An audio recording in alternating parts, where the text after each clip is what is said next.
It usually takes me around 3 weeks to make one recipe video, so today I want to try something different.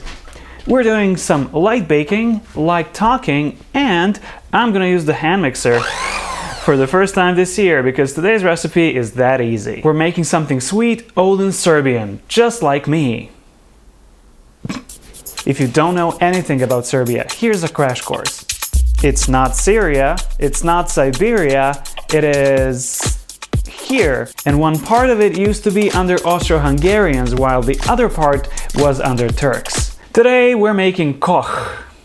I don't know what it means. If you write it like this, in German it means to cook. Some Hungarians claim that it also means cube. Based on the flavor profile, this recipe came from up north. It's an eggy sponge cake made with semolina and then drenched in vanilla flavored milk. Usually whatever is like vanilla, custardy, eggy, it came from or through the Austro-Hungarians. Now, for some recipes there are German or Germanic equivalents. I haven't found anything similar to this. So in order to keep this recipe from being forgotten, I'm gonna make it today. I'll be using my mother's recipe, which is great because this one doesn't require you to oil the pan. But first things first, we need 5 egg whites. We're gonna add the yolks later. 5 spoons of sugar. And we whisk. I'm embarrassed to say, but I've been only recently introduced to the concept of like peaks, you know, like soft peaks, stiff peaks, etc. When you're whisking whites. Usually if a Serbian recipe says whisk the egg whites, that just means you need to whisk the living daylights out of those whites. And that's what we're doing here. Whoa, the living daylights. Ooh. Now we should add the yolks and 8 spoons of semolina. And then 3 spoons of flour. Half a bag of baking powder.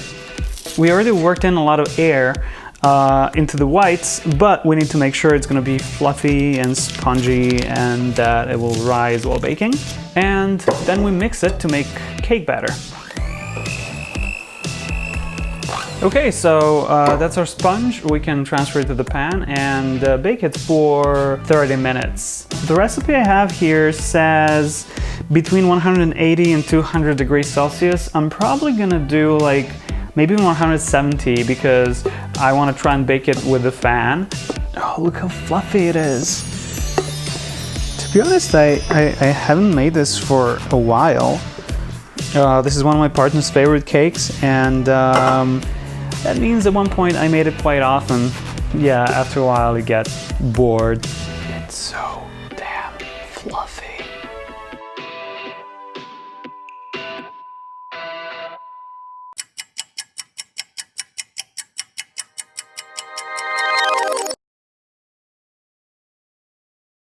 And we're back. The baking is done and our cake is springy to touch, but now we're gonna make it even softer. So we're gonna take 1 liter of milk, flavor it with vanilla. I think 1 spoon will be good. And 3 spoons of sugar. And we're gonna simmer it a bit until the sugar dissolves. The original recipe actually says you should boil the milk, but I don't think I wanna boil it. I think the recipe stems from the time where you would buy your fresh milk from a farmer and then you would have to like actually cook it before doing anything else. So we're gonna maybe bring it to a boil and simmer with the flavoring, and then when it's done we will cover the cake in it. Now the important thing here is to not like dump the entire pot of milk on the cake at once. Because if you do that, sometimes the impact is too strong for the cake, so you will have like a crater in the cake and the top layer will separate, so you don't want that. I'm gonna try and use a spoon or a dipper to just make it a bit more even and to do it a bit more slowly. You can also experiment a bit with the flavorings in the milk. I'm making a very basic version of this currently, but my mother also used to put like cocoa in the milk. I used to add cinnamon to it, and that gives it like a completely different flavor profile.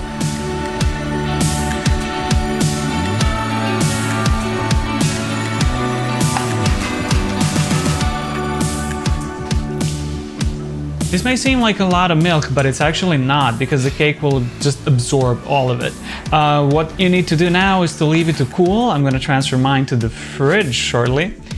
And then you can serve it. It goes really well with coffee. You can always serve it with some seasonal fruit that you have on hand. And yeah, I think I'm going to use this cake to update the photos on my blog.